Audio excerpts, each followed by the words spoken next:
On the sun-bleached shores of Miami Beach at 5860 North Bay Road, there is a ghost. Where a mansion once stood, there is now only a vacant lot, a wound in the landscape of extreme wealth. The air itself seems to hold the memory of a structure, a phantom limb of architecture that once commanded this prime waterfront view. The sea breeze moves through empty space, carrying not the scent of hibiscus and salt, but the faint, persistent echo of a story that refuses to be erased. Before the demolition crews arrived, the house was a study in decay. Its iconic pastel pink facade, once a bold statement of tropical opulence, had surrendered to the relentless Florida sun, peeling away in brittle sheets to reveal a grey, lifeless concrete beneath. The gardens, designed for manicured perfection, had run wild, a chaotic jungle of palms and vines that seemed to be actively swallowing the structure, pulling it back into the earth. It was a monument in the process of being forgotten by everything but nature. The silence inside was profound, heavier than that of a merely empty home.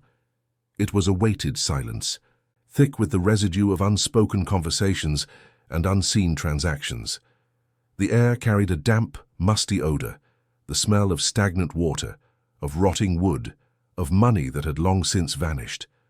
Sunlight cut through dust-caked windows, illuminating particles that danced in the still air, the only sign of movement in halls that once pulsed with a lethal energy.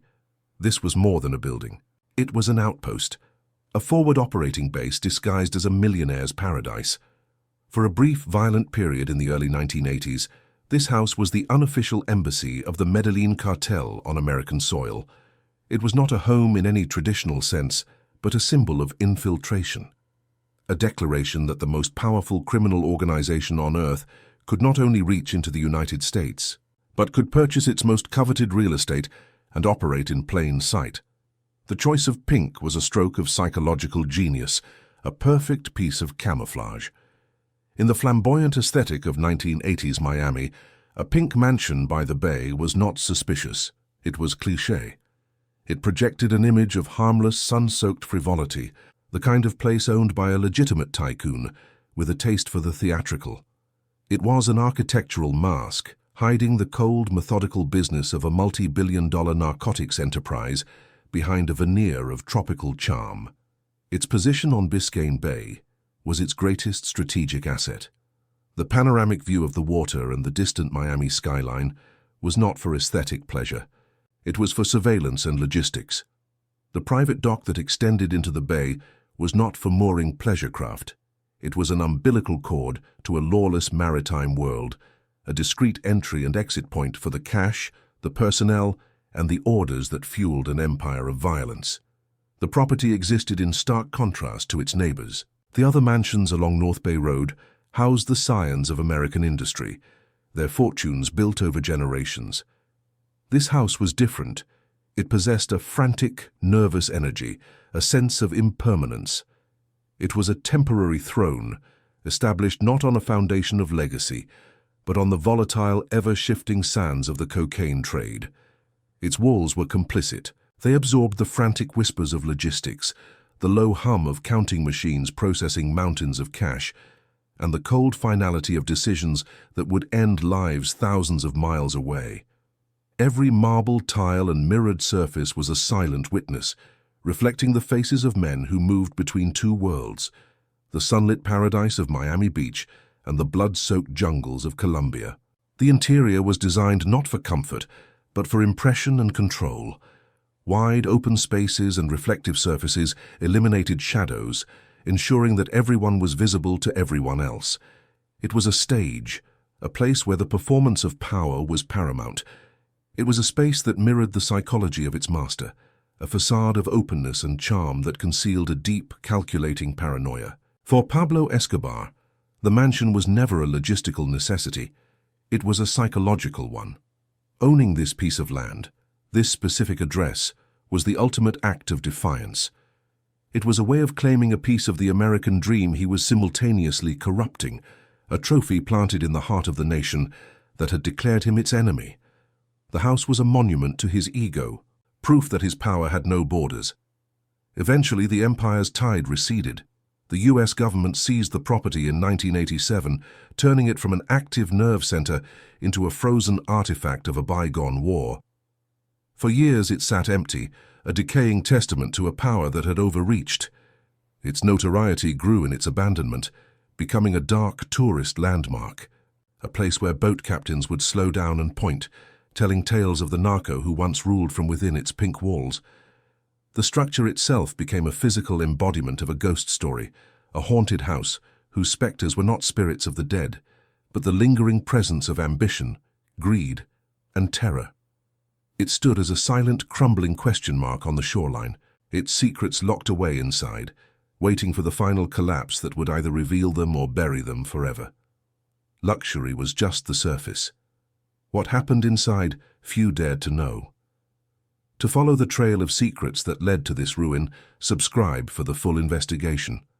To understand the vacant lot on North Bay Road, one must first look away from the Miami sun and travel south, back in time, to the green, rain-soaked hills of Antioquia, Colombia.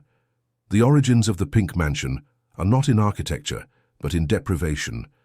Pablo Escobar was born not into a world of pastel facades and waterfront views, but into the hard-scrabble reality of rural Colombia, a landscape of immense beauty and entrenched poverty, where the lines between survival and crime were often blurred by necessity and tradition. His childhood in Rio Negro was a formative education in the rigid hierarchies of Colombian society. He was the son of a humble farmer and a schoolteacher, occupying a social stratum that afforded him a clear view of the wealth of the land-owning elites, but no access to it. This vantage point from the outside looking in did not breed aspiration in the conventional sense. It cultivated a deep and lasting resentment, a powerful sense of injustice that would later curdle into a revolutionary ambition to upend the entire social order. The family's move to the burgeoning, chaotic metropolis of Medellin was a pivotal transition. The city was a crucible of opportunity and danger, a place where old fortunes were preserved behind high walls and new ones were being forged in the streets through nerve and violence. It was here that the young Escobar learned his most important lesson, that power was the only currency that truly mattered, and that respect, if not given freely by the establishment, could be taken by force from everyone else. His criminal career began not with a bang, but with a series of small, calculated transgressions that tested the boundaries of the law and honed his skills. He allegedly started by stealing and sanding down tombstones to resell them, a macabre enterprise that revealed an early disregard for sacred symbols and a pragmatic focus on profit. From there, he graduated to smuggling stereo equipment, cigarettes, and other contraband, learning the intricate dance of bribery, logistics, and supply chain management that would become the blueprint for his later empire. Each successful crime was more than a financial gain. It was a psychological victory, a small crack in the edifice of a system he despised. He was not merely breaking the law, he was proving its irrelevance in the face of superior cunning and will. This period marked a critical moral erosion, where the distinction between right and wrong was replaced by a simpler binary, that which worked and that which did not. The world was not a moral landscape, but a strategic one. The true tipping point came with his entry into the world of kidnapping for ransom. This leap escalated his activities from commerce to coercion, from dealing with goods to dealing with human lives as collateral. In commanding the fate of others, in placing a monetary value on a person's existence, he crossed a threshold from which there was no return. It was the ultimate expression of power over the established order, turning the children of the elite into instruments of his own enrichment. Then came the discovery that would change everything. Cocaine, a substance that had been a marginal product, revealed itself to be the perfect commodity for his ambition. It was lightweight, immensely profitable, and its primary market was the insatiable appetite of the United States. He saw not a drug, but a vehicle for conquest, a white powder that could be refined, packaged, and transported on an industrial scale, generating a river of cash that would dwarf the fortunes of the old Colombian aristocracy. Escobar did not invent the cocaine trade, but he revolutionized it. He applied a brutal corporate efficiency to a cottage industry, creating a vertically integrated multinational enterprise. He controlled the coca paste from the Andean foothills, the processing labs hidden in the jungle, the smuggling routes through the Caribbean, and the distribution networks in the streets of American cities. He was the CEO of a narco corporation whose only business was exponential growth. His methodology was simple and terrifyingly effective: plata o plomo, silver or lead. Cooperation was rewarded with unimaginable wealth. Resistance was met with swift and certain death. This binary logic streamlined his operations, removing the friction of law enforcement, political opposition, and rivalries. It was the philosophy of an absolute monarch, not a common criminal, and it allowed him to build his empire with astonishing speed. With this unprecedented wealth came a new, more complex hunger. The money was a tool, not the end goal. The true objective was legitimacy, a perverse desire to have his power recognized by the very world he was subverting. He began to acquire the trappings of the elite he had once envied: vast ranches, art collections, exotic animals, and political influence. Yet one prize remained elusive, a symbol that would signify his arrival on the global stage. His gaze turned northward, toward the United States. America was not just his primary market, it was his ideological adversary, the nation leading the charge against him, the global superpower that viewed him as a public enemy. To operate within its borders was a challenge. To plant a flag there, to own a piece of its most desirable territory, was the ultimate act of defiance. It was a way to look the giant in the eye from its own front yard. Miami was the natural target. It was the port of entry for his product and the financial center where his profits were laundered. The city was already being reshaped by his money, its skyline rising on a foundation of illicit cash. For Escobar, owning a piece of Miami was not just a strategic investment, it was a claim of ownership over the city he had, in many ways, helped to build. It was the closing of a circle. The idea of a mansion on the water began to take shape in his mind. It had to be more than a safe house or a base of operations. It needed to be a declaration. It had to be on the waterfront, a testament to his mastery over the maritime routes that were the arteries of his empire. It had to be in a neighborhood of old money and established power, a direct intrusion into the world of the American elite. This was the psychological seed of 5860 North Bay Road. The property was not chosen for its amenities or its square footage, but for its symbolic weight. To purchase a mansion in one of Miami Beach's most exclusive enclaves was to achieve a form of parity with the American tycoons whose legitimacy was inherited or built in boardrooms. He was demonstrating that his power, born in the dirt roads of Rio Negro, could buy the same view, the same prestige. The house became an obsession, a tangible goal that represented the pinnacle of his audacity. It was to be a trophy visible to the entire world, a monument to his ability to penetrate any border, defy any government, and purchase a piece of the American dream with the proceeds of its own self-destruction.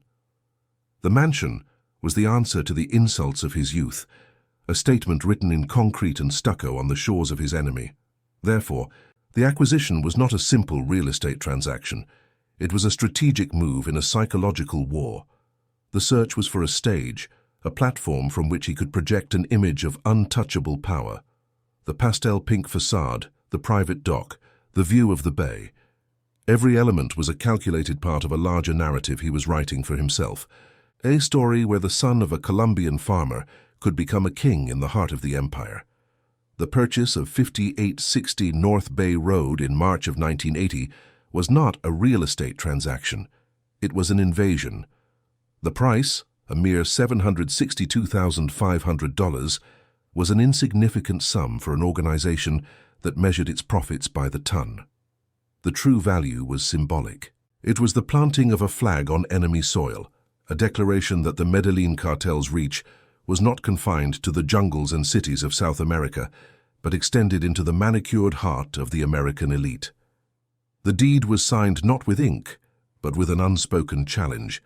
Initially, the mansion was simply a vessel, a shell of luxury waiting to be filled with purpose. Its Spanish colonial architecture and waterfront charm were the inherited traits of a previous, more benign existence. For the first few weeks, it stood as it was, its rooms empty, its potential untapped. But this stillness was the deep breath before the storm. The structure was being assessed not for its aesthetic qualities but for its strategic possibilities, its vulnerabilities, and its capacity to serve a burgeoning empire. The first and most critical alteration was not to the house itself, but to its relationship with the water. The private dock, once a quaint amenity for weekend sailing, was immediately repurposed. It became a functional extension of the cartel's logistical network, a clandestine port of entry. Under the moonless Miami sky, it transformed from a symbol of leisure into the primary artery for the lifeblood of the organization, cash. The gentle lapping of the bay against its pylons now marked the arrival of a different kind of tide. The money began to flow almost immediately. Speedboats, their engines muffled, would glide into the slip not with laughing partygoers, but with grim-faced couriers hauling duffel bags heavy with the proceeds of a nation's addiction. This silent, nocturnal traffic established a new rhythm for the property. The mansion was no longer a static piece of architecture. It was a living organism, inhaling vast quantities of currency and exhaling orders that would ripple across continents. This influx of cash necessitated an immediate interior reorganization. Domestic spaces were annexed for industrial purposes. A sun-drenched guest suite overlooking the bay, once intended for visitors, was stripped of its furnishings and converted into a counting room. The quiet hum of central air was soon drowned out by the ceaseless mechanical whir of currency counters, a sound that became the true heartbeat of the house, a constant reminder of the scale of the operation it now served. As the enterprise grew, so did the owner's paranoia. The mansion's architecture began to reflect this psychological shift. While the pastel pink facade remained a placid, disarming mask for the world to see, the house's internal defenses were hardened. The original glass panes in the large bay windows, designed to let the light in, were systematically replaced with reinforced bullet-resistant glazing. The view remained panoramic, but it was now seen through a lens of suspicion, a transparent shield against a world of threats. The fortification continued with the installation of a sophisticated security apparatus. This was not the standard alarm system of a wealthy homeowner, but a network of control more suited to a military compound. Concealed cameras monitored every approach from land and sea, their unblinking eyes feeding a central command station. Infrared tripwires were woven into the tropical foliage, turning the lush gardens into an electronic kill zone. The house was being wired with a new nervous system, one that twitched at the slightest hint of danger. The very bones of the structure were altered to serve the need for secrecy. The concept of the caleta, the hidden compartment, was imported from the cartel's Colombian strongholds. Teams of trusted builders were flown in under the guise of routine renovations. Their true task was to violate the architectural integrity of the house, carving out secret voids within its walls, beneath its marble floors, and above its ceilings. These spaces were designed to swallow evidence, cash, weapons, ledgers, making them vanish into the fabric of the building itself. The mansion's grand, open-plan living areas were also weaponized. The expansive marble floors and mirrored walls were not chosen for their aesthetic appeal, but for their strategic value. They eliminated shadows and blind spots, turning the rooms into theaters of surveillance where everyone was visible to everyone else. When meetings were held with local distributors or cartel lieutenants, the space itself enforced a brutal transparency. There were no corners in which to whisper, no alcoves for private conspiracy. The sheer volume of cash became a logistical and architectural challenge. The counting rooms operated around the clock, staffed by workers who did nothing but sort, stack, and bundle American currency. At its peak, the house was processing millions of dollars a week, a river of money that threatened to overwhelm its physical capacity. The structure became a high-pressure conduit, a place where immense financial power was concentrated before being injected into the global economy. This period of intense activity, from 1980 to the mid-1980s, marked the absolute zenith of the cartel's dominance in the United States. The Pink Mansion on North Bay Road was not merely a base, it was the undisputed nerve center for the entire eastern seaboard. Its flawless operation, moving product out and bringing cash in, was a monument to a new form of corporate efficiency, one perfected in the crucible of organized crime. The dissonance between the mansion's function and its setting grew ever more extreme. It was an island of covert warfare floating in a sea of oblivious opulence. While its neighbors planned regattas and charity galas, the occupants of 5860 North Bay Road were coordinating the logistics of a multinational narcotics enterprise. The salty air of Biscayne Bay mingled with the distinct papery scent of vast sums of money, creating an atmosphere unique to this one address. Every modification, every upgrade was a chapter in the material biography of a rising kingpin. The house became a physical manifestation of an ego that knew no bounds. The imported Italian marble was not for personal comfort. It was a surface upon which to stack mountains of cash, a testament to a fortune so immense it required industrial-grade materials to support it. The property was an instrument of psychological warfare, designed to awe allies and intimidate enemies. Inevitably, the house began to acquire its own dark mythology. Along the waterfronts and in the exclusive clubs of Miami, whispers circulated. It was no longer just a brightly colored mansion. It became known simply as Pablo's Place. This notoriety was both a source of pride and a fatal liability. It elevated the owner to legendary status while simultaneously painting a target, visible from miles away, on his most audacious American asset. The world within the mansion's walls became a sovereign state. It was a pocket of Colombia, airlifted and planted on the shores of Florida. Spanish was the language of power. Colombian law, or rather the cartel's law, was the only one that mattered.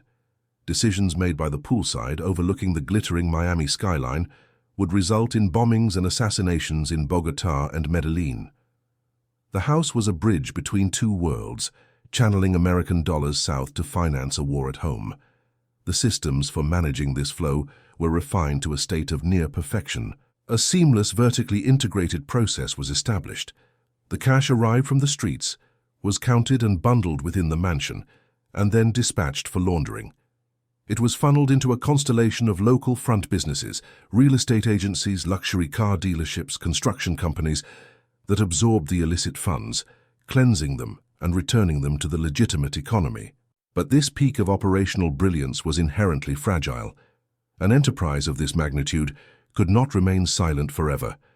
The constant, low-level hum of activity, the late-night boat traffic, the rotation of unfamiliar faces, the sheer gravitational pull of so much concentrated wealth, began to register on the sensitive instruments of federal law enforcement.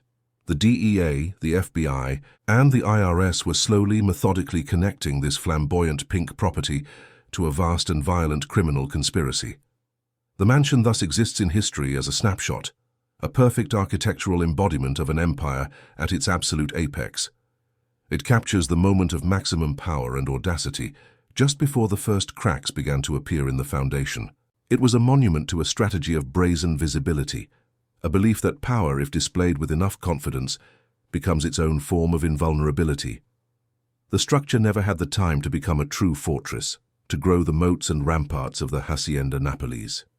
It was a forward operating base, built for speed and psychological impact, not for a protracted siege.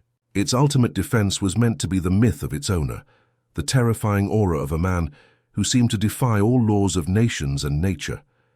The house was a gamble, written in stucco and glass, that the legend was stronger than the state. Which detail best reveals the builder's vanity, the marble ballroom, the bulletproof windows, or the underground vault? By the early 1980s, the mansion at 5860 North Bay Road had reached its final perfected form. It was no longer a property in transition, but a finished statement, a monument to an empire at its absolute zenith. The pastel pink facade was kept immaculate, a fresh coat of paint applied at the first sign of fading, ensuring its mask of tropical innocence remained flawless. The gardens were a sculpted paradise, every palm frond and hibiscus flower arranged to project an image of effortless, legitimate wealth. From the water, it was the picture of the American dream, Miami edition. This perfection was itself a weapon. The house was a theater, and its daily performance was one of bourgeois normality. During the day, the sun glinted off the calm bay waters, and the property exuded a serene, almost sleepy, opulence. An observer on a passing boat would see nothing more than another millionaire's enclave, perhaps noticing the glint of high-end patio furniture or the quiet ripple of water in the swimming pool. This carefully curated illusion of peace was the mansion's first and most effective line of defense. As dusk settled over Biscayne Bay, the character of the house would subtly shift. The performance continued, but the audience changed. Lights would flicker on, not the warm, welcoming glow of a family home, but the sharp, strategic illumination of a compound under watch. The mansion did not settle into slumber. It awakened to its true purpose. The soft lapping of the waves against the dock now served as auditory camouflage for the low, muffled growl of approaching engines, signaling the beginning of the night's business. The security apparatus was now a seamless integration of technology and human vigilance. The cameras were no longer just passive observers, but active hunters, their lenses programmed with motion-tracking software that could distinguish between the sway of a palm tree and the stealthy approach of a human form. On the grounds, guards moved with a quiet professionalism, their presence less a show of force than a constant, unnerving suggestion of it. They were shadows detached from the walls, their loyalty absolute, their purpose singular. To enter the property was to submit to a ritual of verification. No vehicle passed through the gates, no individual walked the path to the front door without a sequence of checks. Names were cross-referenced against approved lists, identities confirmed through discreet channels. This was not the casual security of the wealthy, but the systematic protocol of a sovereign entity protecting its borders. Every guest, no matter their status, was made implicitly aware that they were crossing a threshold into a different jurisdiction. Inside, the architecture of control was fully realized. The expansive open-plan rooms, once merely a design choice, were now instrumental in the exercise of power. During strategic meetings, cartel lieutenants and local distributors were arranged in the vast living area, the mirrored walls and polished marble floors, ensuring there were no blind spots, no private corners for dissent. The space itself enforced a brutal transparency, forcing every participant into the open, under the constant watchful gaze of the kingpin. The poolside patio became an unofficial boardroom, a place where the surreal contrast between setting and substance reached its apex. Here, surrounded by the idyllic beauty of the bay, decisions of immense violence were made with dispassionate calm. The logistics of a multi-ton cocaine shipment to New York could be discussed between sips of fresh lime juice, the fate of a rival determined as the sun set in a blaze of orange and purple over the Miami skyline. The scenery was a deliberate tool of psychological disorientation. The lavish parties held at the mansion were the grandest expression of this calculated deception. They were not celebrations, but carefully staged productions designed to project an aura of untouchable success and to conduct business under the cover of festivity. The guest lists were a grotesque tapestry of Miami's corrupted soul: ambitious politicians, compromised bankers, high-ranking law enforcement officials on the payroll, mixed with ruthless cartel enforcers and local dealers, all mingling under the soft glow of Japanese lanterns. These events were exercises in controlled chaos. While champagne flowed and a live salsa band played by the pool, the real transactions occurred in hushed conversations in the corners of the garden or during a shared cigar on the dock. Alliances were forged, territories were divided, and betrayals were set in motion, all to the soundtrack of clinking glasses and forced laughter. The mansion provided the perfect stage, its festive atmosphere a powerful anesthetic against the brutal reality of the commerce being conducted. The owner moved through these gatherings not as a host but as an emperor surveying his court. He was the silent center of gravity, his presence felt in every room even when he was not visible. He observed, he listened, he assessed the intricate dance of fear, greed, and ambition playing out before him. His approval was a currency more valuable than the cash being counted in the rooms upstairs. His displeasure was a silent death sentence. Yet this pinnacle of power was also the beginning of a profound and grotesque isolation. The mansion, designed as a symbol of outreach and conquest, slowly transformed into a gilded prison. The same security systems that kept enemies out also locked its master in. He was a king who could not walk the streets of his own kingdom, a conqueror who could only view his prize from behind the sterile perfection of bullet-resistant glass. The panoramic view of the city, once a symbol of his achievement, became a constant, painful reminder of his separation. He could see the lights of the skyline he had helped to build with his river of illicit cash, but he could not touch it. He could observe the lives of ordinary citizens, but he could never join them. He was a phantom haunting his own victory, a man trapped within the material manifestation of his own ego. This fortress of luxury became a psychological bunker. The outside world, with its laws and moral codes, ceased to be relevant within its walls. The only reality that mattered was the one created and controlled inside the compound. Time was measured not by clocks, but by the arrival and departure of shipments. Value was measured not in dollars, but in kilograms and body counts. The house was a self-contained universe, operating under its own brutal physics. The rituals of paranoia became as routine as the rising of the sun. The property was electronically swept for listening devices on a daily basis. The loyalty of every staff member, from the gardeners to the housekeepers, was constantly tested and re-evaluated. Food was prepared under strict supervision, lest a rival attempt to deliver poison alongside the evening meal. Trust was the most scarce and valuable commodity, and it was never given freely. The very air inside the mansion seemed to grow heavy with this constant corrosive suspicion. The silence between the whir of the counting machines was not peaceful. It was a weighted quiet, thick with unspoken threats and calculated loyalties. The cool, conditioned air carried not the scent of success, but the metallic tang of fear. The house was a high-pressure vessel, and the psychological strain on its occupants was immense. The grotesque nature of the luxury became more pronounced. An imported Persian rug was not a piece of art, but a soft surface to muffle the footsteps of approaching assassins. Her collection of exotic birds in a gilded cage was a metaphor for the owner's own condition. Every object, no matter how beautiful, was tainted by the violence that had paid for it, a constant reminder of the bloody foundation upon which this palace was built. The belief in invincibility, however, remained absolute. The flawless execution of the operation, the seemingly endless flow of cash, and the inability of law enforcement to penetrate the organization created a powerful mythos. The owner and his inner circle began to believe their own legend, to see themselves as a new breed of royalty, above the petty concerns of national sovereignty and international law. The mansion was the throne room for this new dynasty. This arrogance was written into the very routines of the house. There was a palpable disdain for the world outside the gates. Federal agents were spoken of as minor annoyances, rival organizations as mere corporate competitors to be eliminated through hostile takeovers. The United States was not seen as a superpower to be feared, but as a vast, decadent marketplace ripe for exploitation. Yet even at this peak, the first tremors of the coming earthquake could be felt. An unfamiliar surveillance plane flying a grid pattern over the bay. A trusted local contact suddenly disappearing without a trace.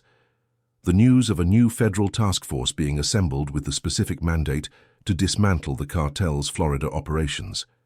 These were small signs, easily dismissed, but they were signals of a changing tide. The effort required to maintain the illusion of normalcy grew. The parties became more strained, the smiles of the guests more rigid. The business conducted in the shadows grew more urgent, the stakes higher. The house was no longer just a command center. It was the front line of a war that was slowly but surely closing in. The fortress was preparing for a siege. The grotesque isolation intensified.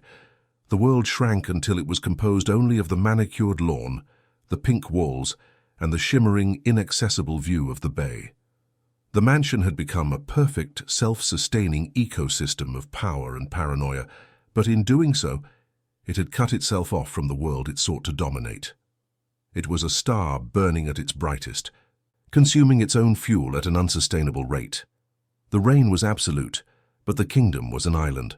The throne was solid gold, but it was surrounded by a moat of fear and suspicion. The mansion at 5860 North Bay Road stood as a testament to a power that believed it could defy gravity, a structure built on the delusional premise that its foundation of violence was strong enough to last forever. It was a perfect moment of stillness at the top of the world, just before the long, inevitable fall began. The first sign of decay was not a headline, but a hairline fracture. It appeared near the base of a grand archway facing the bay, a faint, jagged line in the immaculate pink stucco. It was almost invisible, the kind of imperfection that could be blamed on the settling of a house or the ceaseless humidity of the Florida air. Yet, it was a prophecy written in plaster, a silent acknowledgement that even the most formidable facades are subject to stress, and that every structure, no matter how powerful, contains the seed of its own eventual ruin. The first audible crack came from the weakest link in the human chain. A low-level money mule, arrested in a traffic stop with a trunk full of cash, decided his own survival was more valuable than his loyalty to a distant, unseen king. In a sterile interrogation room, under the flat glare of fluorescent lights, he spoke of a place he had only visited twice, a pink house on the water, where the money went to be counted. He gave no name, no exact address, but he provided the first thread. That single, frayed thread landed on the desk of a small federal task force operating out of a cramped Miami office. To them, the city was a complex tapestry of criminal enterprise, and for months they had been trying to find a loose end to pull. The mention of a specific, ostentatious property was more than a lead. It was a potential anchor point, a physical location in a war that had, until then, been fought against the phantom-like flows of cash and cocaine. The mansion, designed for visibility, had finally been seen. It was an investigative journalist poring over property records and corporate filings who began to weave the threads together. He was a man obsessed with the city's shadow economy, convinced that the true story of Miami was not being written in the society pages, but in the arcane language of shell corporations and quitclaim deeds. He noticed a pattern, a series of high-value real estate purchases, including one on North Bay Road, all linked back to a single Panamanian holding company with no discernible business activity. Inside the mansion, the atmosphere began to curdle. The effortless confidence that had defined its peak years was replaced by a low-grade, corrosive anxiety. Conversations by the pool were held in lower tones. The panoramic view of the bay now scanned not with a sense of ownership, but for any sign of unfamiliar vessels. The guards on the perimeter became more conspicuous, their presence a constant, nagging reminder that the kingdom was no longer secure in its borders. This growing vulnerability was amplified by a shift in the empire's center of gravity. Thousands of miles south in Colombia, the owner was escalating his war against the state, bombing buildings and assassinating politicians. This all-consuming conflict demanded his full attention, turning the Miami outpost from a strategic asset into a distant, secondary concern. The commands that once flowed north with crisp precision became less frequent, the oversight more lax. The limb was beginning to suffer from the distraction of the head. A financial fissure appeared in the intricate network of laundered money.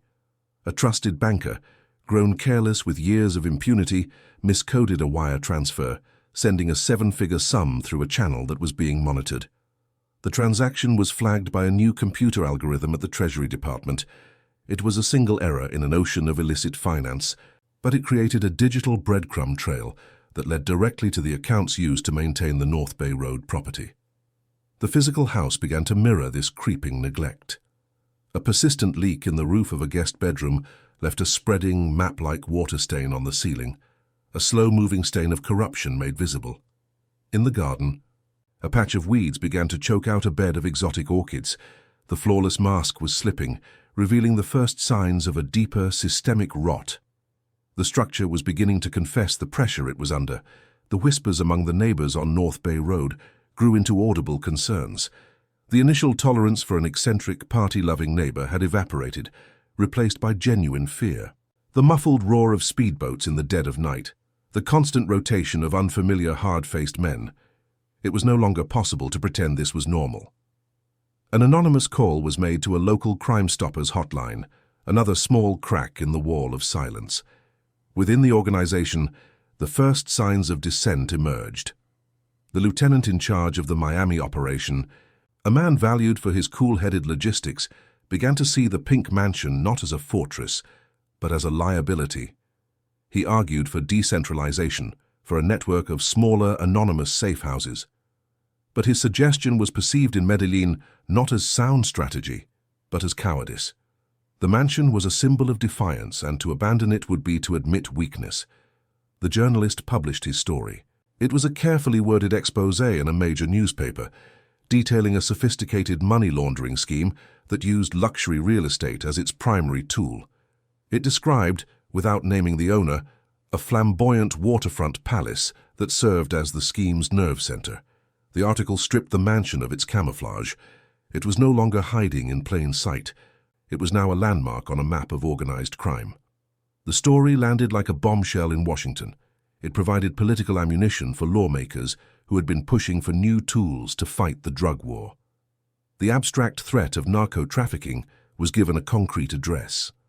The concept of asset forfeiture, once a fringe legal theory, quickly gained momentum. The law was being sharpened into a weapon precisely tailored to seize properties like 5860 North Bay Road. The house was undergoing a symbolic transformation. For its owner, it had been a monument to his power. For the U.S. government, it was now becoming a monument to his impunity, a gaudy pink insult to American sovereignty. Seizing it was no longer just a law enforcement objective.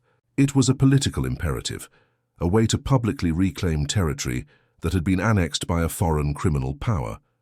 Fearing for his own future, the Miami lieutenant made a decision.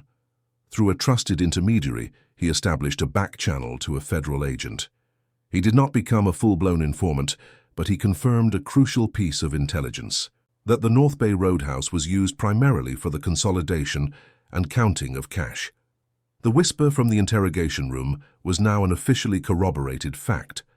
The case was solidifying. The psychological climate inside the house became unbearable. The open-plan design, intended to foster transparency and control, now created a sense of total exposure. The mirrored walls seemed to mock the occupants, reflecting their own mounting paranoia. Trust evaporated, replaced by a silent calculus of suspicion where every gesture was analyzed for hidden meaning. The house had become a pressure cooker of fear. The paranoia manifested in crude architectural modifications. A set of heavy steel bars was hastily installed over the windows of the ground-floor counting room. The raw black metal was a brutalist scar on the Spanish colonial architecture, a clumsy, desperate act of fortification. It was a physical admission of fear, a sign that the belief in psychological dominance had been replaced by a crude reliance on iron. The illusion of control over the surrounding waters was shattered one moonless night. A Coast Guard cutter on a routine patrol veered closer to the property than usual, its searchlight sweeping across the dock just as a delivery was being made. A tense, silent standoff followed, broken only when the boat suddenly changed course. The immediate threat was gone, but the message was clear. The bay was no longer a private, uncontested waterway. The operational rhythm of the house began to falter. With increased surveillance on the water and land, moving large quantities of cash became a high-risk gamble. Shipments were delayed, then postponed indefinitely. The ceaseless whir of the counting machines, the true heartbeat of the mansion, sputtered and fell silent for days at a time. The great financial engine was seizing up. A frantic message was sent to Colombia, outlining the escalating threats and requesting permission to abandon the property and move the operation. The reply was chilling in its indifference. The owner, consumed by his war at home, viewed the issues in Miami as a distant annoyance. The outpost and its personnel were deemed expendable. The message was clear. They were on their own. A profound, unnatural stillness descended upon 5860 North Bay Road. The flow of cars, boats, and people ceased. The lights that once blazed through the night were now mostly dark. The house seemed to be holding its breath, a silent, isolated patient awaiting a terminal diagnosis. The cracks in its foundation were no longer theoretical. They were gaping wounds, and the entire structure was groaning under the weight of its own history, waiting for the final, decisive blow that would bring it all down. The blow that finally came was not delivered by a rival's bullet, but by the cold, dispassionate stroke of a pen. In the quiet, wood-paneled halls of Washington, a series of asset forfeiture laws were sharpened into a legal guillotine, specifically designed to sever the financial lifelines of narco empires. The mansion at 5860 North Bay Road, once a symbol of untouchable audacity, was suddenly reclassified. It was no longer a home, but Exhibit A, a tangible asset directly traceable to the proceeds of a criminal enterprise. Its high visibility, once its greatest psychological weapon, had now become its fatal flaw. The legal process moved with a silent, bureaucratic velocity. A federal judge, reviewing a mountain of evidence compiled from informants, financial records, and surveillance reports, signed the seizure warrant. There was no dramatic confrontation, no last-minute appeal. The fate of the mansion was sealed in a sterile courtroom, thousands of miles from the tropical heat of its own reality.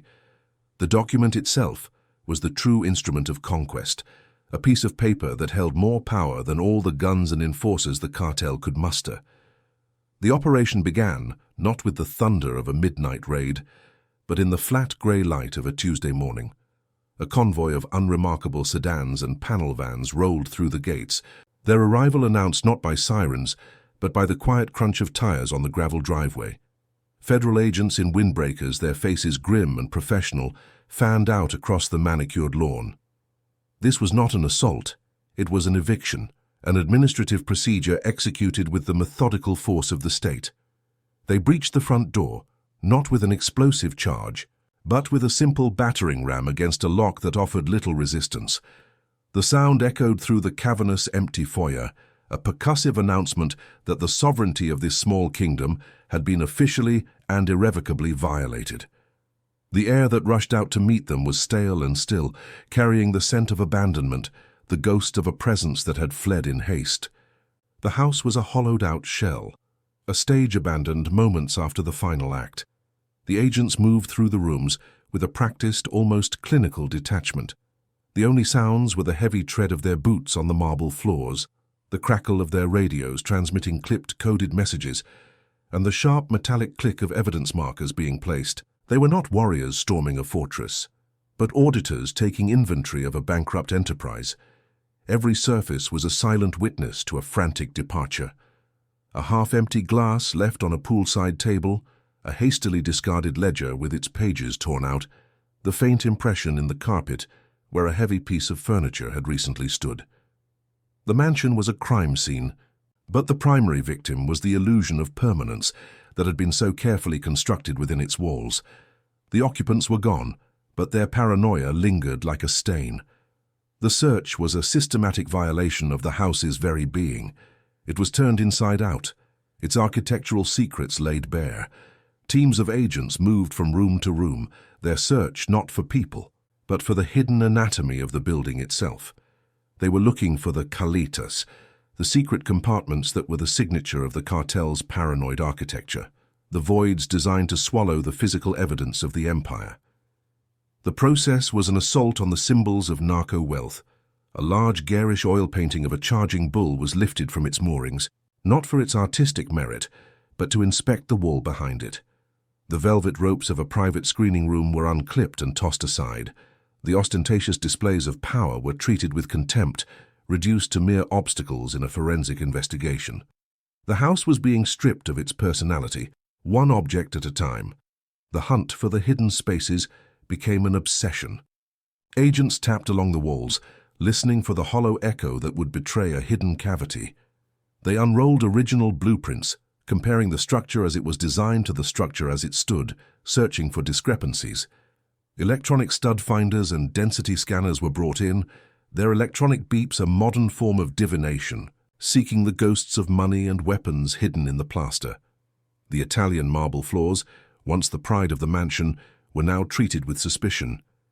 In the main counting room, a section of the floor sounded different, less solid. Without hesitation, a crowbar was wedged into a seam, and with a sickening crack, the first tile was pried loose.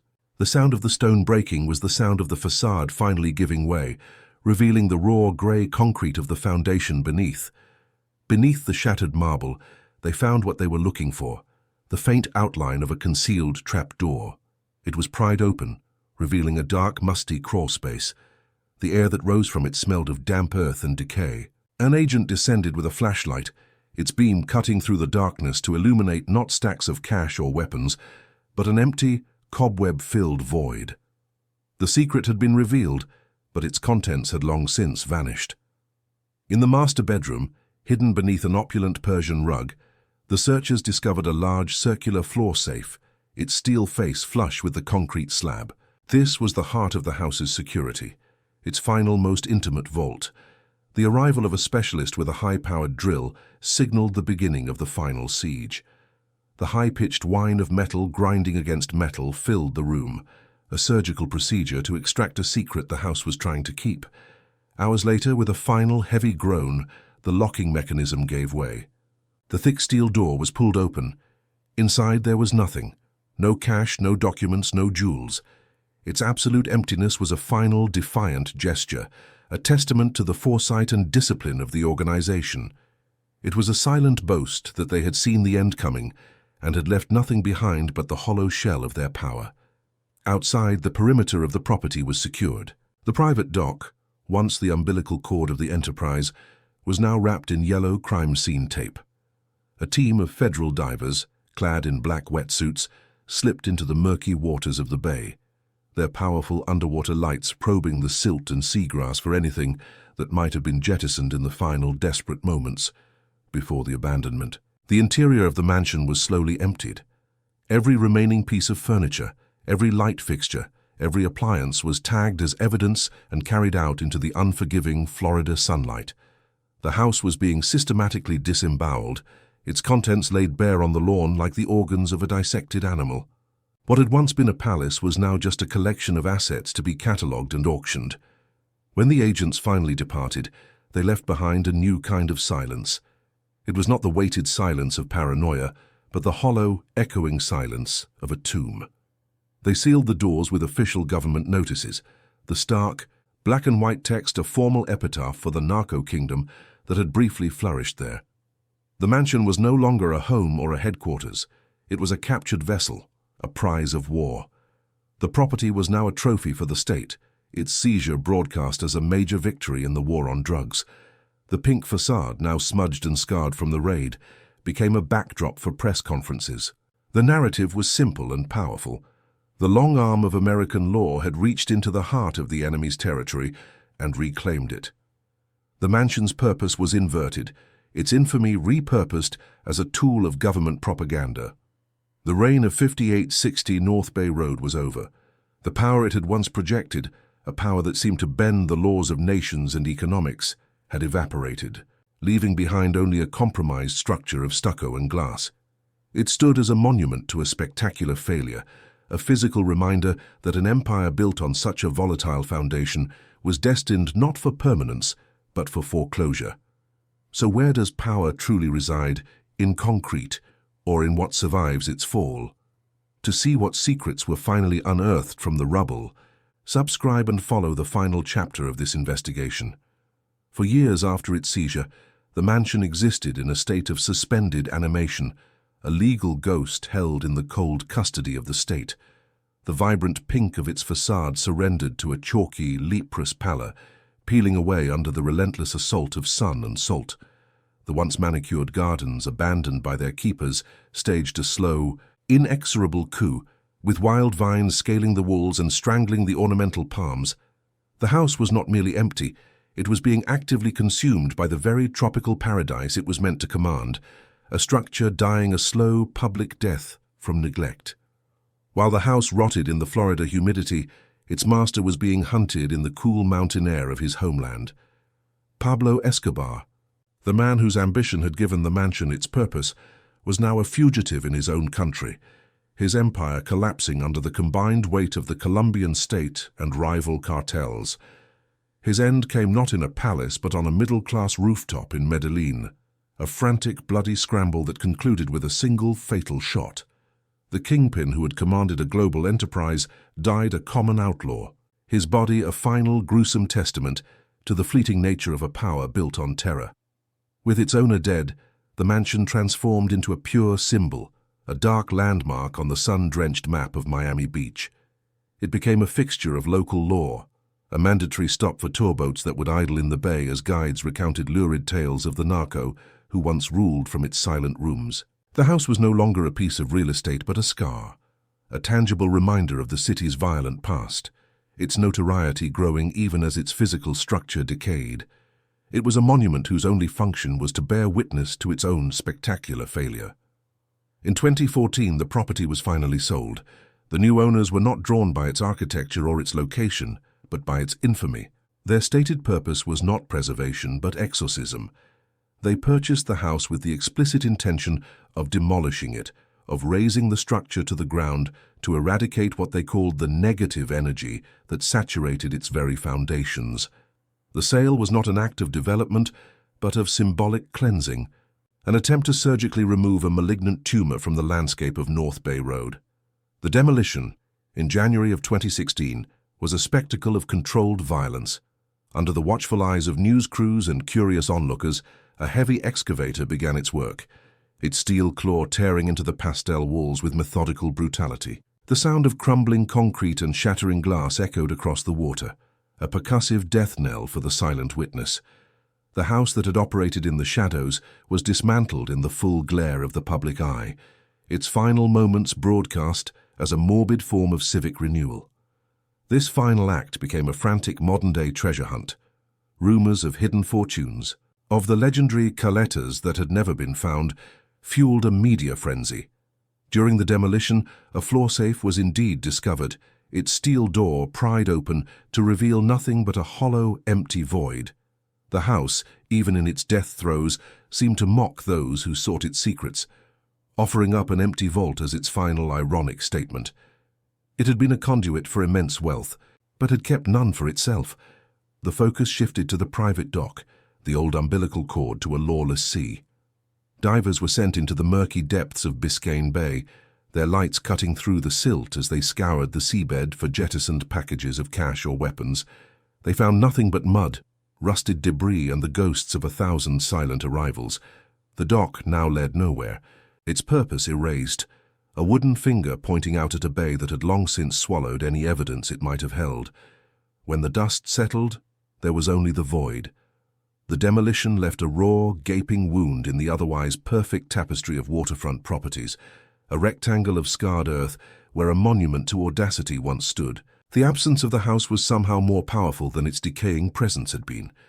The empty space became a new kind of monument, one defined not by what was there, but by the sheer scale of what had been erased.